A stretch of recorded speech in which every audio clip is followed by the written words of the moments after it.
Chers amis généalogistes, bonjour.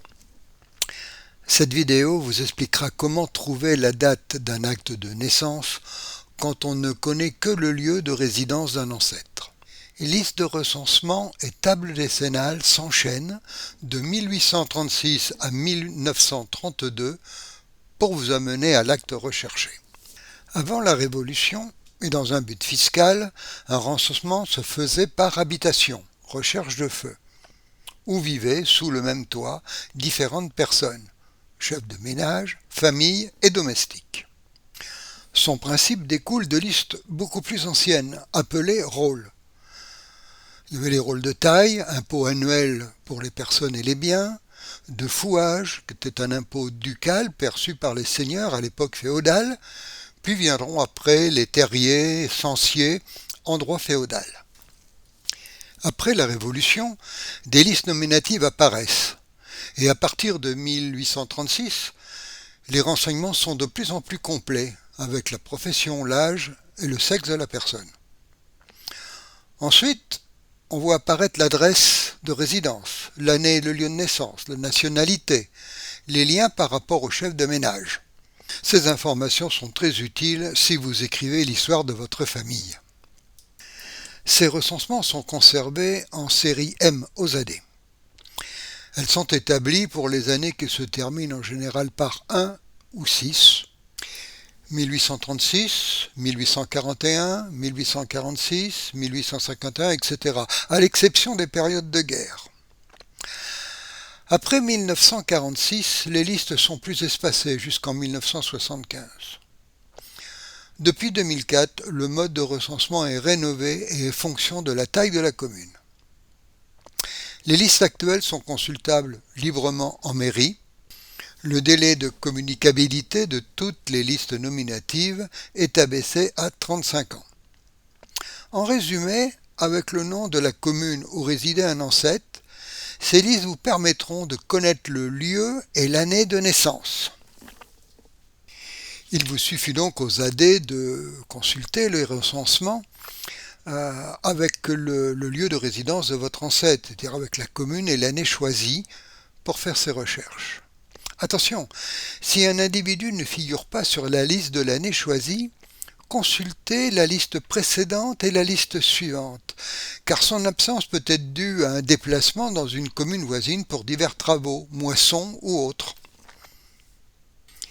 Après avoir trouvé le patronyme recherché, on constate dans cet exemple que le chef de ménage, Jacques, est né en 1886 en Italie. Claire, son épouse, en 1883, également en Italie. Et que les deux enfants qui suivent sont nés en France. Marie, en 1910, est née à Hyères, dans le Var. Et Andrea est née en 1912 à Mondragon, en Vaucluse. Nous avons donc là les lieux de naissance de chaque individu. Attention, sur certaines listes, l'année de naissance, notamment les listes les plus anciennes, l'année de naissance est remplacée par l'âge de la personne. Vous devez donc en déduire en fonction de l'année de recensement, l'année approximative de naissance.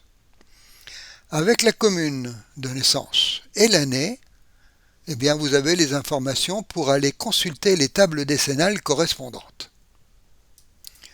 Aux AD, allez dans la rubrique Registres paroissiaux et état civil et pour la commune concernée, choisissez les tables décennales. Elles sont très lacunaires pour la première période de 1793 à 1802.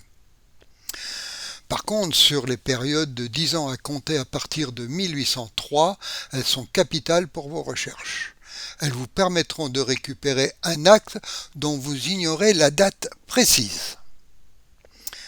Dans l'année choisie, vous consulterez au choix les naissances, les mariages ou les décès. Pour une décennie, les trois tables, naissance, mariage ou décès, sont classées par première lettre alphabétique et par ordre croissant de date. C'est-à-dire que le patronyme Avenay-Jean peut être au début et Abris-Paul en dernier. Il est donc impératif de visualiser la totalité des noms commençant par la même lettre. Enfin, avec la commune et la date précise de l'acte, vous pouvez consulter le registre d'état civil ou le registre paroissial. Vous obtiendrez une vue intégrale de l'acte recherché avec d'éventuelles mentions marginales. Ces vues peuvent être mémorisées ou imprimées. Nous vous conseillons de noter le numéro de la vue dans vos notes concernant l'ancêtre. Cela vous permettra de vous repositionner rapidement dans le registre pour une éventuelle autre recherche. Nous avons terminé cette approche sur les recensements et tables décennales. Au revoir et à la prochaine vidéo.